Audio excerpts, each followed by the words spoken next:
Vous avez vu un jour un chef d'État prendre une arme et aller se battre.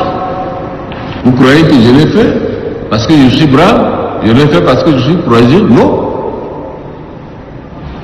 Je l'ai fait parce que j'aime ce pays et je ne veux pas le désordre s'installe dans ce pays. Donc j'ai préféré aller mourir sur le terrain. Oui, l'homme a tenu à sa promesse. Le Tchad est en deuil, le peuple pleure. Les peurs de la démocratie tchadienne, le maréchal du Tchad, Idriss Déby Itno. Il n'a pas fait sa valise pour être à l'étranger face à la menace terroriste, mais il a trouvé la mort sur le champ d'honneur parmi ses soldats pour la cause de la patrie.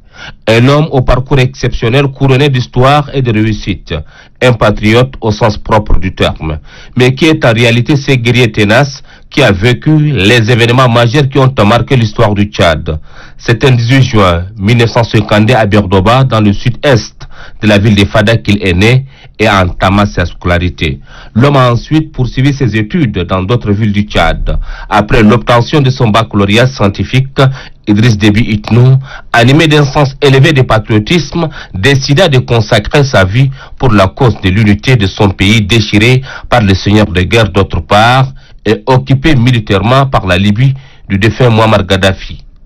Ce sont ces situations qui ont poussé le jeune bachelier du lycée Jacques Modéla de Bongor à opter pour le métier des armes sans imaginer un jour qu'il allait devenir président de la République. Très brillant, selon ses promotionnaires de l'école des officiers de Djamena, déjà à 21 ans, les jeunes officiers avaient la carrure d'un vrai meneur d'hommes.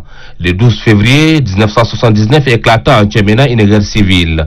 Le pays est divisé en plusieurs tendances militaires qui cherchaient toutes à conquérir le pouvoir. C'est ainsi que les jeunes officiers choisis parmi les 11 tendances, seules des forces armées du Nord fan pour faire face à l'invasion libyenne. La vingtaine révolue, le jeune officier Idriss Déby Itno fut nommé commandant des opérations à Djamena. La mission qui lui a été confiée est de déloger de la capitale les forces du gouvernement d'union nationale de transition Gounte, mieux équipées puisque appuyées par les troupes aériennes et terrestres libyennes. Le 7 juin 1982, lorsque l'ex-président Hissène Habré prend le pouvoir, Idriss Déby Itno, à la tête des fans, à leur entrée dans la capitale. Chef militaire charismatique, courageux et ne connaissant que la culture de la victoire sur l'ennemi, il est aussi le libérateur du peuple tchadien de la dictature habriste. Prêt à payer le prix quand il s'agit d'une menace contre son pays, Idriss Déby Itno est le seul chef d'État en exercice qui dirige personnellement les opérations militaires sur le terrain.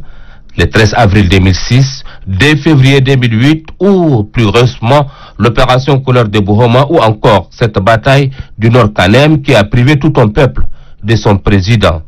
Maréchal du Tchad, va en paix.